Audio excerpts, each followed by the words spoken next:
City Diliman, mga lansangan at pampublikong mga sasakyan. Sa aming opisina naman sa Mandaluyong, isinagawa ang sumunod naming hiccup experiment. At ang aming mga test subjects, ang mga komedyanteng sina Rufa Mi at Patani.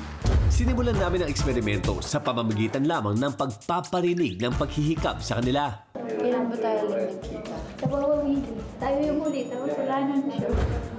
Shout it out, but I can't hear a word you say.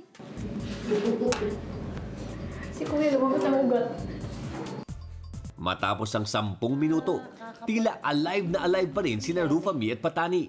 Kaya't nagdesisyon kaming patagalin pa ang eksperimento. Sa kakikab? Ayan, humikab na. So humikab na si Rufa Mi after 10 minutes. So dahil nga nasa kanya-kanyang cellphone na yan, wala na yung attention nila doon sa audition. Hindi na sila kasing excited. At ayan na. Magsisimula na yung yawning session. 4 na minuto matapos ang paghihikab ni Rufa Mi, pigil namang humikab si Patani. Kumpirmado, nakahahawa nga ang hikab, kahit pa naririnig lamang ito. Pero ayon sa mga eksperto, hindi raw tumatalab ang ganitong proseso sa lahat ng tao. Depende kasi yung tao, yung nagre-react dun sa yawning, i-consider mo rin. So kung yung taong yon auditory siya, ibig sabihin, malakas ang pandinig, no? Or this person is susceptible to sound as a stimulus, magre-react siya. Pero kung hindi naman, natu-tune out yun eh. At kahit na nahawa sa paghihikab, hindi raw agad masasabing auditory o malakas ang pandinig ng ating auditionees. Depende rin sa association ng sound. Kasi depende sa tunog ng yawning eh. Kung alam mo yung nakakaasar yun. Pero kung yung medyo, alam mo yung parang may hangin na nakaka-relax, nakakaaya, may tunog din kasing nakakaaya eh. Matapos masubukan na kanilang kakayahang maudyukan ng paghihikab, muli namin inilabas ang aming kasabwat na si Will para sa susunod na experiment. Okay, Will. So, papasok ko na sa loob. Papwesto ko dun sa gitna ng dalawa. Okay? Tapos, konting kwentuhan lang. Yung unang hikab mo yung ano lang, yung hindi masyadong halata. Medyo gano'n lang.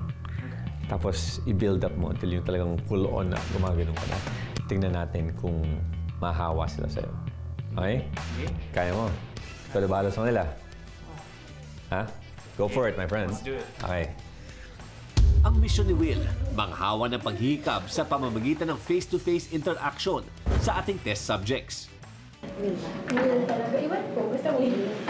My name's Will, by the way. Hi, Will. My name is Papa. My name is Krista. Nice to meet you guys. Krista pala ito mong pangalan? Oh my gosh. Matapos ang kumustahan, simula na muli ng aming pagmamatyag. So I want your full attention to each other. So, kung magpakiramdaman nyo lang yung isa't isa. Yan lang. Titig na balik sa...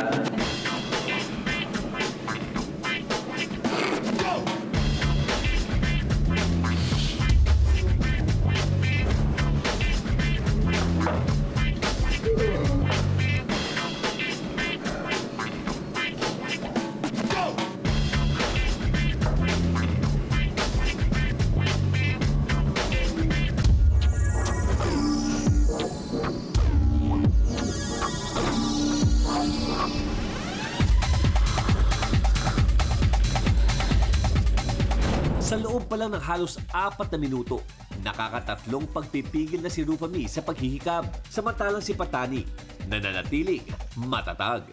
So far, si Patani pinipigil na yung paghikab.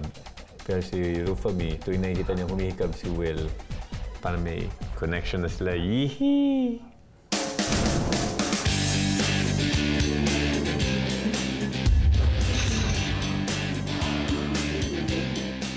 Matapos ang 4 na minutong proximity test, tinapos na namin ang experiment. Mula rito, nalaman namin kayang mahawa ng isang tao sa paghihikab kahit na unang beses pa lang nilang magkita. gaya na nangyari kina Will at Rufami. Malakas yung dating ng taong yon. No? Kasi nasa dating din eh. Kung meron kang strong, very, very powerful presence, chances are magagayak. Kung yung ginamit yung accomplice, mahiyain din siya. Alam mo, he just goes through the motion. Walang effect yun. At dahil mas aktibo at naging madaldal sa panahon ng experiment, maaring mas malakas ang presensya ni Patani kumpara sa aming accomplice, kaya't hindi ito nahawa. Let's move on. Where do you live? Pa isa-isang tanong. Sa pagkakataong ito, masasabing hindi sapat ang simpleng face-to-face interaction bilang kondisyon para magkahawaan ang isang grupo sa paghihikab. Hindi pa rito natatapos ang aming serye ng mga eksperimento dahil ayon sa isang teorya, maging ang pagbabasa lamang ng salitang hikab o yon, maaari ka nang mapahikab. Yawn can also be emotionally contagious. Even as I am writing this, I've yawned twice. Tapos na po. Sorry.